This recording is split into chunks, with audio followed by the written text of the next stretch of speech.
Welcome to my channel. So today we are going to do another latest cue card, that is describe a person you would like to study or work with। कि किसी भी person को describe करना है जिसके साथ आप future में study करना चाहते हो या काम करना चाहते हो।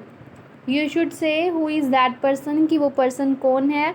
Why would you like to study with him or her, कि आप उनके साथ ही क्यों study करना चाहते हो। What will you study, और साथ में आप क्या study करोगे उनके साथ। Let's see. Well, working or studying with other people is always beneficial in order to stay inspired and motivated। कि टीम स्टडी करना या फिर टीम वर्क करना दूसरे लोगों के साथ बहुत ज़्यादा बेनिफिशियल है हमारे लिए। इससे हम हमेशा इंस्पायर्ड रहते हैं और मोटिवेटेड भी रहते हैं। ऑल्दो आई हैव वर्कड और studied with various people through out my life. वैसे तो मैंने बहुत सारे लोगों के साथ काम भी किया और स्टडी भी किया है, but here I would like to talk about a particular person. But मैं यहाँ एक पर्टिकुलर पर्सन के बारे में बात करना चाहूँगा with whom I would love to study in the future, जिनके साथ मैं फ्यूचर में स्टडी करना ज़्यादा पसंद करूँगा। This person is none other than Ram. तो मैं राम की बात कर रहा हूँ। Who is not only my bosom friend, जो मेरा सिर्फ बेस्ट फ्रेंड नहीं है but also my neighbour, but साथ में मेरा नेबर भी है। If I talk about his personality, अगर इसकी पर्सनैलिटी की बात की जाए, he is really attractive as well as intelligent. वो अट्रैक्टिव भी है और इंटेलिजेंट भी है। And he has a great understanding level, that means कि वो दूसरे लोगों को बहुत अच्छी तरीके से समझता है।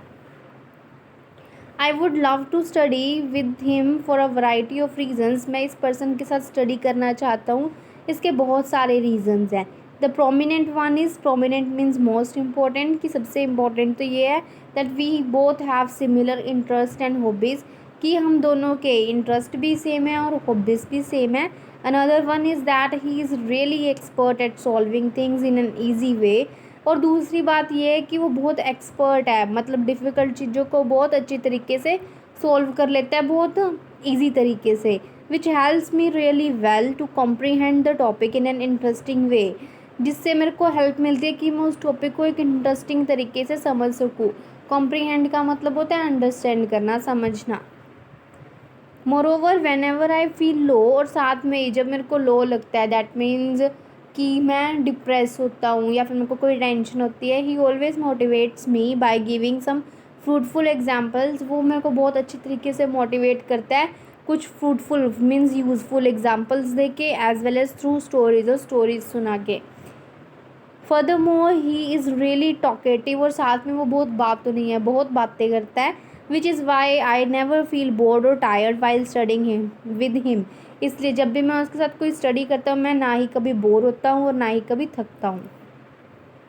If I talk about the subject that I want to study with him are competitive subjects, कि अगर मैं सब्जेक्ट की बात करूँ जो मैं उसके साथ पढ़ना चाहता हूँ, वो कॉम्पिटिटिव सब्जेक्ट्स है, like arithmetic, reasoning, English comprehensions and many more. I will study with him after passing my senior secondary education, कि मैं उसके साथ ये सब्जेक्ट स्टडी करना चाहूँगा मेरी सीनियर सेकेंडरी एजुकेशन कंप्लीट होने के बाद, as we both have a great desire to work for the nation, क्योंकि हम दोनों में बहुत ज़्यादा दिली इच्छा है कि हम नेशन के लिए काम करें। By enrolling in government services, government services को में एनरोल होके जॉब लेके, as their pay scale is really high, और साथ में ही इनका पे स्केल भी बहुत हाई होता है। And it is a well respected job in, और ये बहुत वेल रिस्पेक्टेड जॉब भी है। All in all he is someone with whom I would love to study in the years to come, कि तो लास्ट में मैं यही कहूँगा कि ये वाला पर्सन है जिसके साथ मैं फ्यूचर में स्टडी करना चाहता हूँ। ईयर्स टू कम का मतलब होता है, जैसे हम बोलते हैं ना upcoming time, four coming time, इसको ही बोलते हैं ईयर्स टू कम, जो आने वाले साल हैं। So that's the end of the video. Thank you so much for watching. Don't forget to like, share and subscribe.